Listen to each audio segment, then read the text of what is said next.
talk about two things, just a little bit about Andrew, because there are circumstances and phenomena we shared in the museum world and its bureaucratic and political effect, and how you can do astonishing things when you have, in Andrew's case, a high degree of resilience to the unique conduct of contemporary political and bureaucratic life. But what marks Andrew out as being, I guess you could say, an aberration in a tradition is that there was a time when artists were invariably museum directors or curators.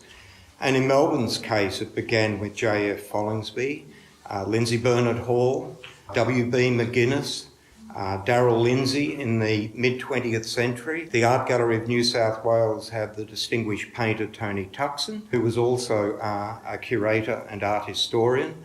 South Australia and Queensland had Robert Campbell, the fine watercolour. So there was this tradition of Australia's public galleries, public art museums, having artists and directors. That changed, and one of the formative exponents of that change is the distinguished Daniel Thomas. And Daniel has spoken about the value of having artists as curators and the way in which they can see things, see them differently, because they actually understand not only the impulses and the reasons why people want to make art, but when it's made, bring a more varied and discerning eye to it. Because what marks Andrew as different, he was not only an invisible artist as a distinguished museologist, but, you know, he had five institutions, 2 national directorships, and he curated exhibitions. He was an art historian, he collected, he wrote, and he lectured. But he was also an artist, so he becomes this really interesting figure, I think, of the last 30 years in terms of bringing that historical phenomenon into a new contemporary setting. And I think that's quite special. And of course, during that time, there are 2 landmark exhibitions, one on Australian drawing and the other on 19th century Aboriginal art. The panorama and reach of his interests knew few boundaries.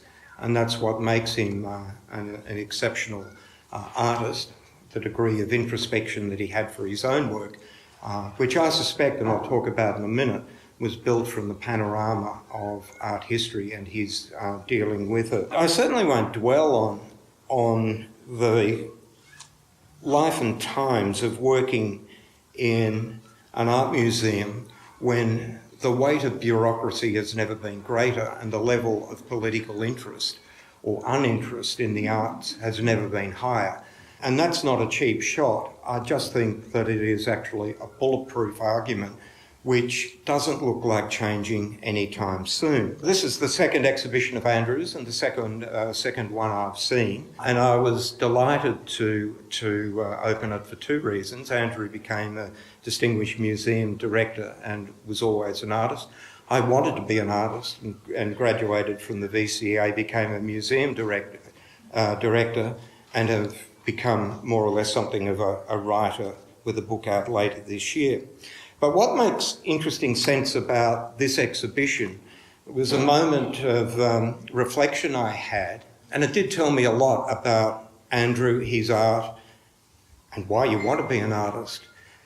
And it happened on a visit to the Norton Simon Museum in Pasadena, at the edge of Los Angeles. And I was there, or Fiona and I were there, and I saw a forlorn-looking, sleeping figure on a bench in the middle of the gallery. And I thought, that guy's familiar. And it was Andrew, and he was sleeping in the middle of the Norton Simon Museum. He'd got off a plane, he'd checked into the hotel, and went to see one of the finest collections of Impressionist and post-Impressionist painting in the world. They're small in scale, they're astonishing quality, they're generally painted plein air. But it says a lot about the impulse of an artist, some of the origins of his curiosity about making art, about observing, and about painting the landscape. But I think it's quite a poignant little vignette of his temperament as an artist. But he was never slavishly dependent on those particular origins of landscape observation and plein air painting. There were many other artists and movements that came into play. But at the end of all this, the art actually has to hold our attention. It has to garner curiosity and interest. And we've got to begin to understand the motivations for being a painter, what we see, and then think, quite deeply about it. This observed experience of Andrew's is that, but as we can see, it's much more. They're all Australian subjects. They're unmistakably Australian subjects, and there is not a skerrick of nationalist bluster in any of them. And I think when I talk about nationalist bluster, we know the kind of hero landscape painting of Australian nationalism, which I've had enough of for one lifetime. And the best Australian art, I think, regardless of whether it's genre painting, international abstraction, whatever you might call it, the less we become self-obsessed with our own sense of nationalism, the better our art tends to look. And what we see here, I think, represents something which is vaster than the moment that's in the frame or within the mount. While they are particular moments which are observed, you always get the sense that there is something vaster beyond it, or that it's a vignette of something vast in the anticipation of time and timelessness. And the reason I say that is that whenever you go around here, you don't find any classical formula. There's no edges of buildings which frame the view. There's no arching or vertical trees that encapsulate the particularity of the scene. As I said, there is this vastness which is caught very quickly and very spontaneously, often with a dry brush, which I find really interesting, not just because gouache painting dries very quickly, but because there is that sense of impulsiveness and the urgency of seeing something and getting it down very quickly.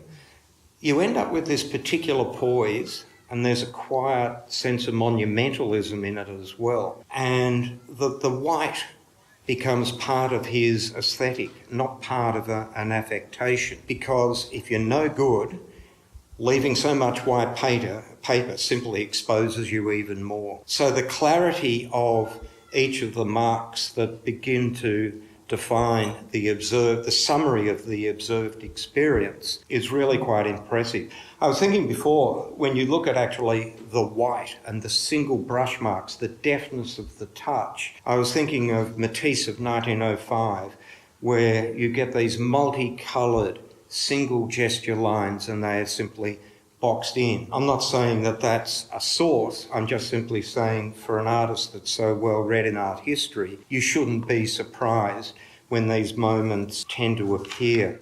You told me to be brief. I was going to finish I had a word here called rocks. I am a nut for rocks. I collect rocks.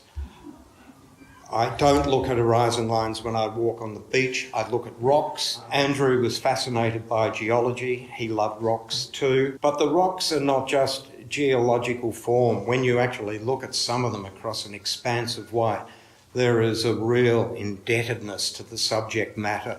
Just remove the peripheral clutter. This is important. And they are done, as I said, with a calligraphic briskness and certainty, which gives them, as I said, that moment of poise, quiet monumentalism and clarity. If there's any event, any prospect that you think I didn't admire Andrew in his art, I'll expand later. In the meantime, I'm happy to declare the exhibition open. Thank you.